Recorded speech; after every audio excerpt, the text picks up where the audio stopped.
होली में हम लोग बिहार आए हुए थे सर। होली मनाने के लिए पूरी फैमिली का गेट टुगेदर था। 9 अप्रैल को मेरे हस्बैंड की तबीयत ख़राब हुई, फीवर हुआ उनको काफ़ी तेज। हमने कोरोना का 2-2 3-3 बार टेस्ट करवाया, नेगेटिव आया। RT-PCR के लिए दिया तो वहाँ पे भागलपुर में, सर भागलपुर में थे हम लोग, वहाँ पे 1 दिन 2 दिन वेट करते करते 10 दिन तक रिपोर्ट नहीं आया। फिर हमने नोएडा के एक डॉक्टर हैं उनसे कंसल्ट किया, वीडियो कंसल्टेशन से। उन्होंने बोला कि CT चेस्ट करवाना है। हम लोग भागलपुर गए और CT चेस्ट करवाए तो उसमें उनका इन्फेक्शन आया। 60% लंग्स उनका उसमें इन्फेक्टेड था, डैमेज नहीं था, इन्फेक्टेड था बस। बाकी लंग्स का हर चीज़ परफेक्ट था, सारा चीज़ नाक का, गले का सब कुछ नॉर्मल था, उसमें रिपोर्ट में था। फिर हम लोग नेक्स्ट डे ग्लोकल हॉस्पिटल है भागलपुर में, ग्लोकल हॉस्पिटल लेके आए। वहाँ पे एडमिट कराया हमने ICU में। मेरी मदर की भी तबीयत ख़राब थी, मेरी मम्मी और मेरे हस्बैंड दोनों एक साथ एडमिट हुए। वहाँ पे इतनी लापरवाही हुई उनके साथ, इतनी लापरवाही हुई। डॉक्टर्स आते थे बस विज़िट के लिए, 10 मिनट देख के गए। उसके अलावा जितने भी वहाँ पे नर्स थे, कंपाउंडर्स थे, सारे के सारे जल्लाद थे सर। कोई दवाई तक नहीं देना चाहता था पेशेंट। मेरी मदर टचवुड बेटर कंडीशन में थी थोड़ी, मेरे हस्बैंड बोल भी नहीं पा रहे थे उस समय तक। इशारे से पानी का ऐसे बताते थे, लेकिन कोई उनको पानी नहीं पिलाता था सर। वो मुझे हार के फ़ोन करते थे कि पानी पिला दो। जब मैं अंदर जाती थी तो ये लोग हल्ला करते थे कि क्यों जा रहे हो अंदर। फिर भी मैं जाके उनको पानी पिलाती थी, जूस पिलाती थी। रेमडेसिविर इंजेक्शन का नाम आप लोगों ने अभी तक सबने सुन लिया होगा कि कितनी मुश्किल से मिल रहा है। डॉक्टर ने वहाँ सजेस्ट किया, मेरे 2-2 पेशेंट थे वहाँ, हमने बहुत मुश्किल से अरेंज किया। जब वो इंजेक्शन मिला तो एक दिन रात को जब इंजेक्शन देने लगे, हाफ इंजेक्शन फ्लोर पे गिरा दिया उन्होंने। हमने कहा कि इतना महंगा इंजेक्शन है, इसी का असर होके ठीक होते ये आपने कैसे गिरा दिया। उन्होंने कहा कि 50,000 का भी गिरा देता ना तो तुम कुछ नहीं कर पाती अभी। हम लोग चुपचाप वहाँ से सर हट गए। थोड़ी देर बाद वहाँ पे मेरे हस्बैंड को मैंने देखा कि उन्होंने 2-3 बार पॉटी किया था, यूरिन पास किया था, कोई क्लीन करने नहीं आ रहा था सर। 6 घंटे से वो उसी गंदगी पे पड़े हुए थे। उन्होंने मुझे फिर फ़ोन किया, बस फ़ोन कर पाते थे सर, बोल भी नहीं, बस मिस्ड कॉल आती थी, मैं समझ जाती थी कि कुछ परेशानी है उनको। जब मैं गई तो मैंने देखा पूरे गंदे बेड पे मेरे हस्बैंड 6 फीट 2 इंच के सर, पूरे गंदे पे वो सोए हुए थे सर। मैंने ज़बरदस्ती सबको बुलाया। एक आदमी था ज्योति कुमार करके, ज्योति कुमार, सब लोग ध्यान से इसको कवर कीजिए। ज्योति कुमार एक कंपाउंडर था वहाँ पे। कौन सा हॉस्पिटल का नाम? Glocal hospital Bhagalpur. Jyoti Kumar compounder है वहाँ का, मतलब जो अटेंडेंट सब होते हैं ना वो है, लड़की नहीं है, लड़का है ज्योति कुमार। उसको मैंने रिक्वेस्ट किया कि भैया प्लीज़ आप मेरे हस्बैंड की मदद कर दीजिए, रात में ये लोग रुकने नहीं दे रहे हैं मुझे अपने पास, इनके पास। उसने बोला ठीक है ज़रूर मदद करूँगा, ये कह के, और मैं अपने हस्बैंड से बात करने लगी, इशारे से ही वो बात कर रहे थे, मैं बोल रही थी। अचानक से मेरा दुपट्टा खिंचाया बहुत ज़ोर से। मैंने सोचा क्या हो रहा है, जब मैंने पीछे मुड़ी तो मेरे कमर पे उस आदमी का हाथ था और मेरा दुपट्टा वो ज्योति कुमार खींच रहा था। मेरी माँ पीछे से चिल्लाई, मेरे हस्बैंड ऐसे ऐसे होने लगे, पूरा पसीना उनको चल गया, कुछ बोल नहीं पा रहे थे वो। जब हम लोग ठीक थे ना, मैं बाहर निकलती थी ना, कोई मुझे ऐसे देखता था ना नॉर्मली ही तो कहते थे आँख निकाल लूँगा, क्या सोच के इसको देख रहे हो। और मेरे हस्बैंड उस दिन बेड पे पड़े हुए देखते रहे कि मेरी वाइफ का कोई दुपट्टा खींच रहा है। और जब मैंने उस आदमी को देखा ना तो वो मुस्कुरा रहा था। मैंने ऐसे दुपट्टा खींचा और मैं कुछ नहीं बोल पाई डर से कि मेरे हस्बैंड यहाँ पे है, मेरी माँ यहाँ पे है, ये लोग कुछ कर देगा। इस डर से मैं कुछ नहीं बाहर निकली। मैं बाहर निकल के मैं दम से बैठ गई। वो आदमी मेरे पास फिर आया, मुस्कुरा के बोला मैं ध्यान रखूँगा। मैंने बोला ठीक है भैया आप ध्यान रखना। मैंने कुछ नहीं बोला उसको, कुछ भी नहीं। 2-3 दिन बाद ऐसे ही कोई सुविधा नहीं, कुछ नहीं। मेरे हस्बैंड की तबीयत उस दिन से बिगड़ी जब रात के 2 बजे में मेरी मदर के बगल वाले बेड पे एक अंकल, मास्क उनका हट गया था और वो अंकल चिल्ला के नर्स को बुला रहे थे और मेरी मम्मी चिल्ला रही थी जल्दी आइए ये मर जाएंगे, जल्दी आइए ये मर जाएंगे। कोई नहीं आया और अंकल ने दम तोड़ दिया। ऐसे 3-4 लोग उस 2-3 दिन के अंदर दम तोड़े हैं बिना केयर के, बिना नर्स के आए। सारी नर्स टेबल कुर्सी लगा के सो जाती थी, कहती थी पागल हो गए हैं हम ही, अब मर जाएंगे इस कोरोना के चक्कर में, अब तो क्यों जॉब कर रहे हो, छोड़ दो, आपकी जगह कोई और आ जाएगा। उसके बाद वहाँ से बाई पैप वहाँ उस हॉस्पिटल में नहीं अवेलेबल था। मेरे हस्बैंड की तबीयत एक दिन बहुत ख़राब हो गई, उन्होंने मायागंज रेफ़र कर दिया, भागलपुर मायागंज हॉस्पिटल। हम लोग अभी मायागंज आए, मायागंज की और हालत ख़राब। ICU में 4 बेड था। मेरे हस्बैंड के बगल वाले बेड पे 4 लोग 6 से 7 घंटे में 4 लोग ख़त्म हुए। क्यों ख़त्म हुए? वो नर्स को बुला रहे थे, सिस्टर आ जाओ, दिक्कत हो रही है, दिक्कत हो रही है, और सिस्टर नहीं आती थी। एक अंकल तो बुलाते बुलाते उलट के गिर गए, पूरा सर फूट गया, ब्लड ब्लड, और मर गए वो अंकल वहीं पे। इतना मेरे हस्बैंड डर गए। शाम होते होते मेरे हस्बैंड की तबीयत अचानक से ख़राब होने लगी, पूरा ये सब ड्राई हो गया, एक लेयर वाइट कलर का जम गया उनके ऊपर, बहुत ज़्यादा तबीयत ख़राब हो गई। हम लोगों को समझ में नहीं आ रहा था कि हो क्या रहा था। अचानक से मेरे दिमाग में आया ना, डॉक्टर को कम से कम 5-6 बार मेरी बहन बुलाने गई है, क्योंकि कोई डॉक्टर था ही नहीं ड्यूटी। कब हुई आपके हस्बैंड की डेथ? परसों। सुनिए मेरी बात, पहले पूरी कहानी मेरी सुनिए।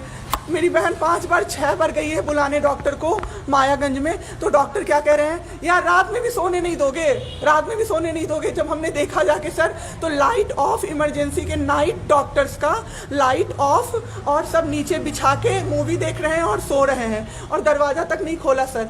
मेरे हस्बैंड की ऐसी हालत हुई, जब मेरी दीदी बहुत जाके चिल्लाई, तब एक डॉक्टर आए वहाँ से, तो उन्होंने देखा क्या कि मास्क, उन्होंने ऐसे मास्क लगा होता है ना, उसमें एक ऑक्सीजन सप्लाई का पाइप होता है ना, वो पाइप ही नहीं लगाया था सर, बस मास्क लगा के छोड़ दिया था, ऑक्सीजन सप्लाई आ ही नहीं रहा था।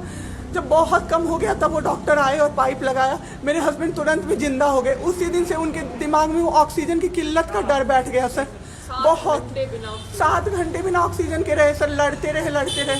फिर उस दिन इतना वो डर गए, वो बोले नहीं अब हमको कहीं बाहर लेके चलो। दिल्ली में सर हमने बेड का किया, बहुत पता नहीं था, दिल्ली में कहीं भी जगह नहीं था। हम पटना आए, राजेश्वर हॉस्पिटल में सर पटना आए।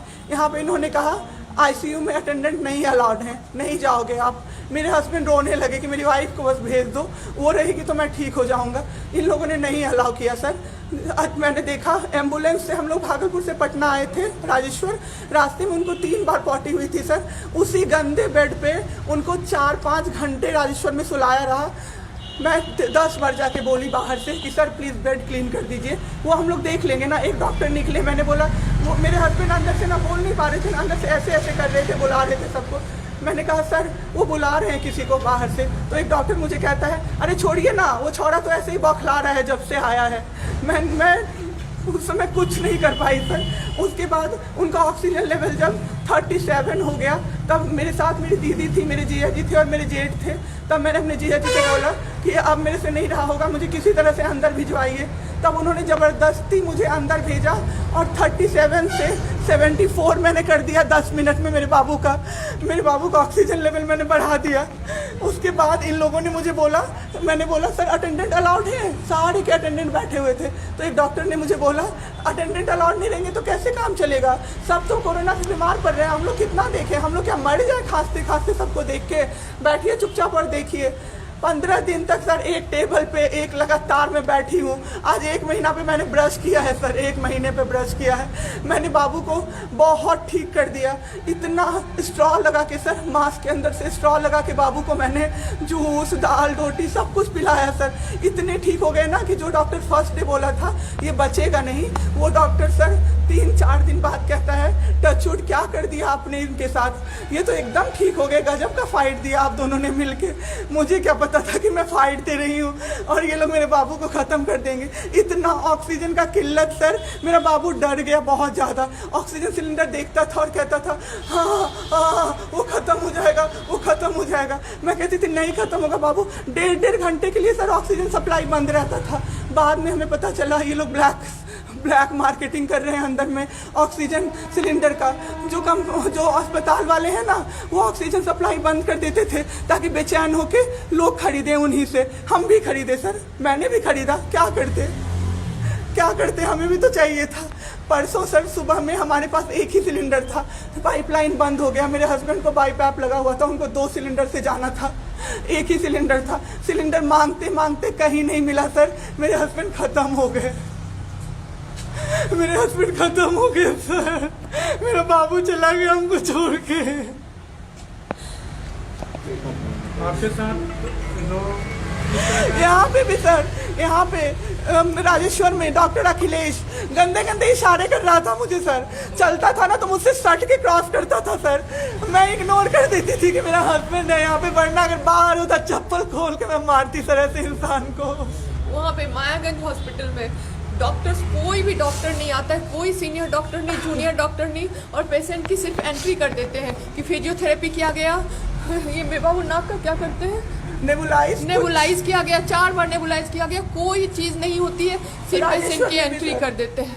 एंट्री सब किया हुआ रहता है कि ये बड़े डॉक्टर आए, ये बड़े डॉक्टर आए, उन्होंने पेशेंट को देखा, नेबुलाइज किया, फिजियोथेरेपी हुआ, पेशेंट को कुछ नहीं, मतलब सीपैप पे पड़ा हुआ पेशेंट, और उसको देखने के लिए 24 घंटे में कोई नर्स नहीं आती है, रूम बंद करके, और सब सोते रहते हैं। दरवाजा ठकठकाइएगा तो चिल्ला के बोलेगी दूर भागो यहाँ से, कोरोना पेशेंट के यहाँ से आई हो, हम लोग अभी रात में नहीं आ सकते। हम लोग क्या मर जाए पेशेंट के लिए? कोई नहीं आता है, कोई नहीं आता है देखने के लिए किसी को। ये लोग पटना में हम तो 26 तारीख को आए पटना। मैम आपके साथ जो ये सब हुआ गलत हुआ, इसकी शिकायत आपने किसी को की है? अभी किसको करे सर, परसों तो मेरा बाबू गया है। परसों शाम अब क्या चाहती हैं सरकार से? क्या अभी सबसे पहले तो मैं चाहती हूँ कि सारे जगह ये सबसे पहले तो मुझे कोई प्लेटफॉर्म मिले जिस पे मैं ये बोल सकूँ टीवी पे जाके, ताकि लोग बचें। अब जिसके साथ जो हो नहीं हो तो सेकेंडरी है।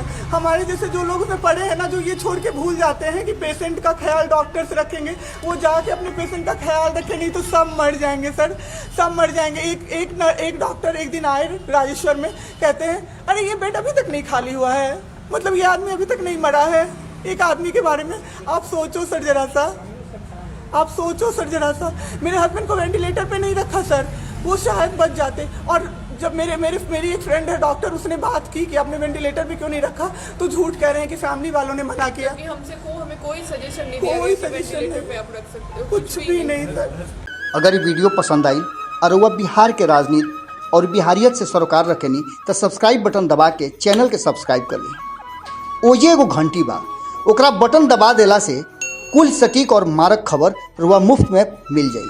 अगर रुआ पत्रकारिता के हमनी के नया प्रयोग में सहयोग कर चाहतानी तो ज्वाइन बटन दबा दी।